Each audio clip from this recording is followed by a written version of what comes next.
Human beings are funny creatures because let's say, for example, you were to complete a project or give a speech at school or at work, or maybe compete in some competition, sports, or something like that. And let's say that after you were done, you were praised 10 times for what you did.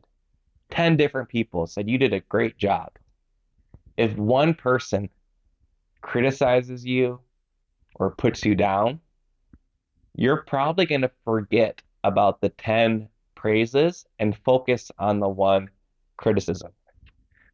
There's actually a term for that. It's called a negativity bias, and we have it as human beings.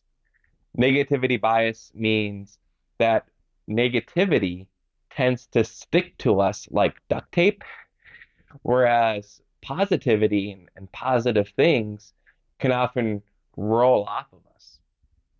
And negativity bias serves a purpose to an extent because if we can look at negative things, that helps us survive in the world.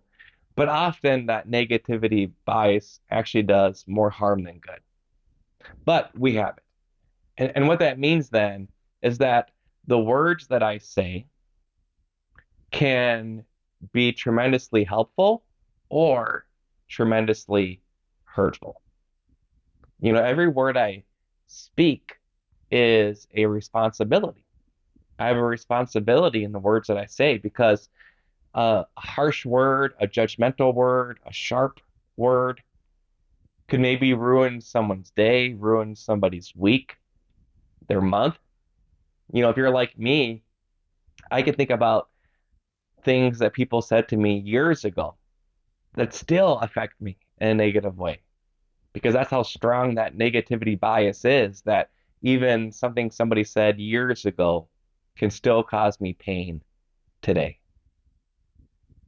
I think Jesus understood this, and Jesus is calling us as Christians to do better with our speech.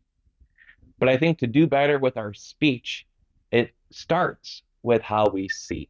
So let me read this month's word of life coming from Jesus in the Gospel of Luke. Jesus says, "Why do you see the speck in your neighbor's eye, but do not notice the log in your own eye?" In other words, Jesus is asking us to take a step back from judgment, from noticing my neighbor's fault right away, and instead to be honest about where I need to change, to be honest about my own humanity and my own shortcomings. Yeah. And then when we do that, I can look at my neighbor no longer from a place of judgment or harshness or meanness, but instead I look at my neighbor from a place of compassion and new understanding and new mercy. Because the fact is that when I look at myself and I'm honest, I recognize how much I need compassion and I need mercy and how much I hope people will understand me and give me the benefit of the doubt. And if I can do that, then I can look at other people too. And I can say, maybe I can extend the same kindness to them too. But then something amazing happens because as I'm purifying my eyes, I'm not just looking at others, looking for what's wrong, but instead I'm looking at myself honestly and then looking at them with compassion. Then my speech starts to change. Because when I speak, I'm actually speaking to build them up. My words can be used to encourage other people. My words can become a way that I can love them. And even if maybe I do need to offer a judgment or a criticism, because at times we do, my judgment or criticism will be coming from a place of mercy and love rather than from a place of judgment or meanness.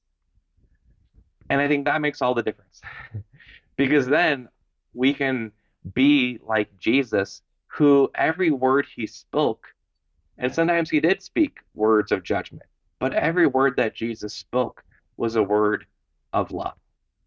So this month, let's take a step back and let's purify our eyes. How do I see other people? Can I see them with the eyes of Jesus? And then they will find that then our mouth becomes purified. I'll start speaking with the words of Jesus. And then whenever I look at my neighbor, whenever I speak to them, it will be words of love that can do them good.